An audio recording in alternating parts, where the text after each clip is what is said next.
Good day everybody, Jeremy from Survival Showcase. Today we are shooting a Savage BA-10 in 6.5 Ceedmoor. You can see that I've outfitted it with the bipod again, and I am running the Viper Vortex scope up top, 4-16. Bolt action rifle, nice smooth action. It's the older style for this type of chassis. It has a bolt release right here. Got a nice magazine here in the bottom.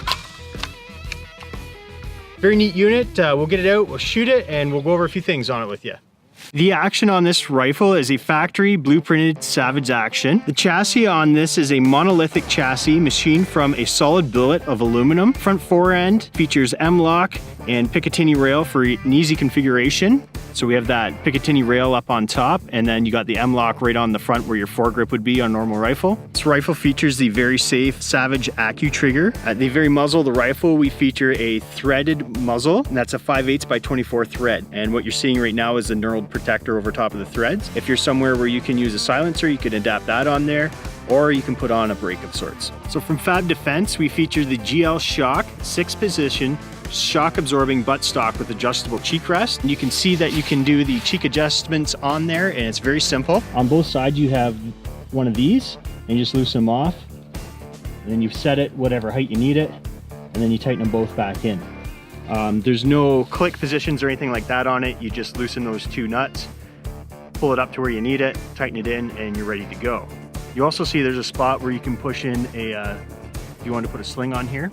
It's got a push-in sling stud. Right here is your adjustment lever for moving the stock in and out. So you just push that in right there with my two fingers, and then you can slide it in or out wherever you need it. So right on the back here, you can see the buttstock, the rubberized shock absorber by Fab Defense. It's very aggressive looking. If you stand the rifle up, it's less apt to slip. It's also able to keep a good grip against your shoulder. In this shot here, you can see the EGW one-piece scope rail with the Vortex scope mounted to it. You'll notice that this rifle features the oversized Savage bolt handle, allowing the shooter greater control and precise handling of the bolt. On the bottom feeding this rifle, you'll notice we have a 10-round magazine, and that comes out with the little lever right here in front of the trigger guard.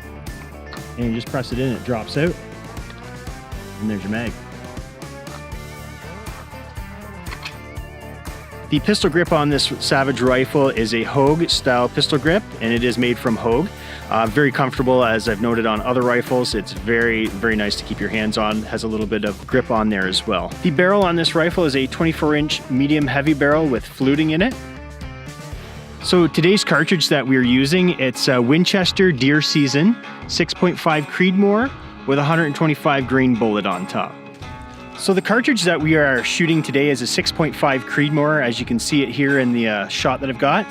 And it is a very popular and fast growing cartridge among shooters. A lot of people are switching over to a 6.5 Ceedmoor. It's just very effective. It's not a huge round. And as you can see, like the case capacity on it wouldn't be that much for reloading, for filling it back up with powder again. Very cost effective, very accurate cartridge. Lots of people switching over to this cartridge for deer and target reasons. It's been very effective as a long range caliber, as well as it carries enough grain weight in the bullets that you can take down good sized game like deer. You could also load it down and make rounds for varmint as well if you wanted to. And there's a shot of the head stamp on it, which you can see it says Winchester for the manufacturer of the brass, and then the caliber 6.5 Ceedmoor, and most likely using a Winchester primer in there too. These cases actually sound like they're packed pretty full of powder, so I would imagine that they're packing them pretty much near case capacity.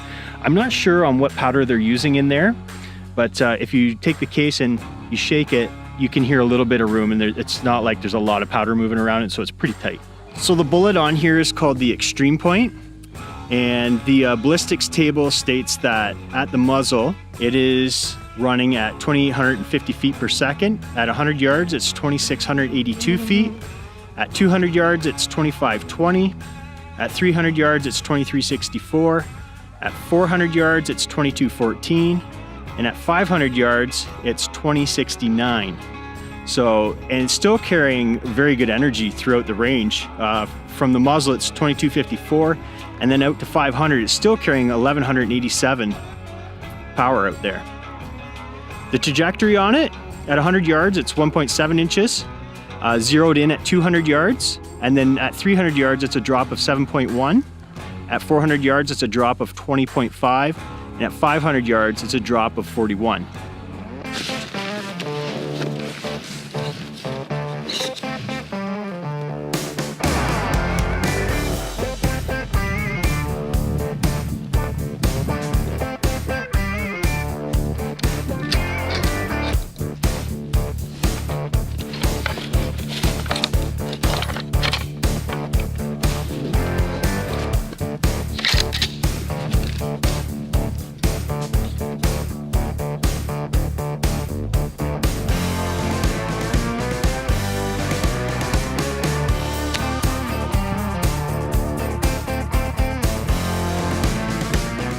This first shot that I take here, you can tell that I'm a little bit frustrated after the shot. The intended outcome was not what I thought it should have been. I was aiming at a certain section on the piece of plywood that I have downrange, and it ended up hitting about 3 feet in front of the target. So not really sure if that's a 20 MOA base on there. It may have been changed.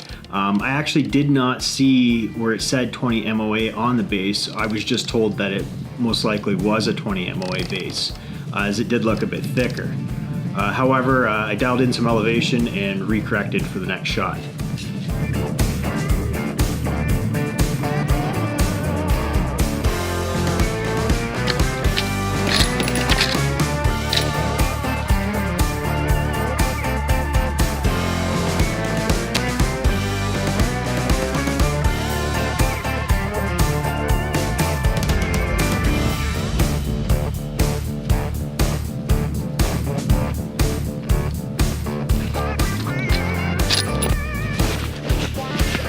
Okay, so after shooting this rifle, I really enjoyed shooting it. It's very comfortable. The AccuTrigger is very nice. It's very crisp. Not a lot of creep and pull. I'm generally not a big fan of the AccuTrigger as much anymore. I usually like to run with other triggers that are really like a Timney trigger or something like that. But this one actually, it performed quite well. I was very happy with it. And in a platform like this, where you're getting long-range precision at an economic price, it's a very good trigger system. The bolt handle operation, very smooth. The magazine's very easy to load. Comfortability behind the rifle, as you would expect, it is very, very, very nice. One thing I'm not gonna have for you today that I usually provide is a target, and that's because the swamp is flooded. So I'm just shooting down at a blank board right now. I don't have a piece of paper on it, and that's just because the water would be over my boots to walk down there right now. So we're just having some fun, some trigger time. I didn't know if we'd be able to put up a target or not.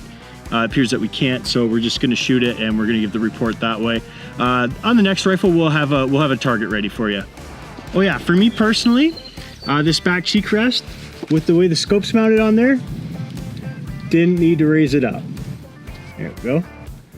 Very comfortable, right where it is.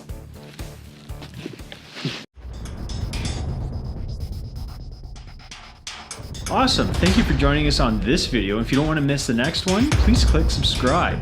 Also, if you wouldn't mind, share these videos and toss a like on there. See you next time, thanks.